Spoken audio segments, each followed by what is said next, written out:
আসসালামু আলাইকুম দাদুরা, কি খবর? কেমন আছে? নিশ্চয়ই ভালো আছেন। আমিও আছি, আলহামদুলিল্লাহ ভালো আছি। দাদুরা, কথা হইলো মার্চ ফর গাজা নিয়া। ঠিক আছে, গাজায় যে গণহত্যা হয়েছে আর এখন পর্যন্ত যে চলতেছে, এইটার জন্য আজকে বাংলাদেশ যে ইতিহাস সৃষ্টি করলো, ঠিক আছে, সোহরাওয়ার্দী ময়দানে এবং সারা বাংলাদেশ থেকে সারা বিশ্বের মুসলমান যেখানে একত্রিত, ঠিক আছে, সেখানে আমরা যে একটা নজিরবিহীন পদক্ষেপ নিছি এবং যে কর্মসূচিটা আজকে গ্রহণ করছি, এটা আসলেই প্রশংসনীয় এবং খুব সুন্দর একটা প্রোগ্রাম। ঠিক আছে, অন্ততপক্ষে বিশ্বের কাছে আমরা বলতে পারবো যে আমরা এইটার বিপরীতে। ঠিক আছে, আর আল্লাহর দরবারেতে লাখ লাখ শুক্রিয়া যে আজকে আমাদের হাজার হাজার মানুষ, লক্ষ লক্ষ মানুষ আজকে জমায়েত হইতে পারছি, করতে পারছি এবং এইটার বিরুদ্ধে স্লোগান দিতে পারছি।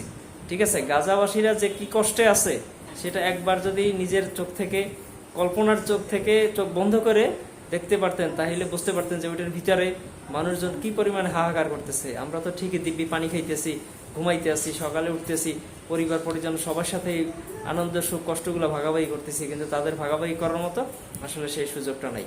যাই হোক, এখন আমরা যে আজকে যে পদক্ষেপটা নিছি, আলহামদুলিল্লাহ, ইনশাল্লাহ উপর আল্লাহ থেকে নিশ্চয়ই কোনো ফয়সালা তাদের জন্য আছে আর কি।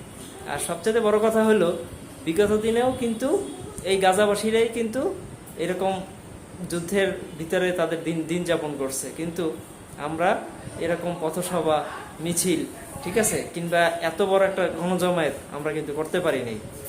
এটাও কিন্তু উপর আল্লাহর একটা, ঠিক আছে, সৃষ্টি।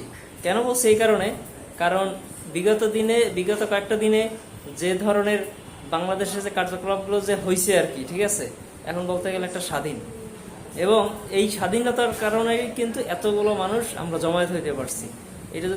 এটা তো বিগত দিনেও এরকম ঘটনা গাজায় হয়েছে, তখনও কিন্তু আমরা পথে নামতে পারি নাই, কোথাও যাই সমাবেশ করতে পারি নাই, কিংবা কোনো জায়গায় কিছু এগুলো বলার মতো সুযোগ ছিল না।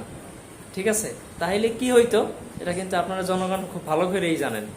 যাই হোক, সর্বোপরি আজকে যা হয়েছে এটার জন্য সবকিছুর জন্য আলহামদুলিল্লাহ। ধন্যবাদ, ভালো থাকবেন, আল্লাহ হাফেজ।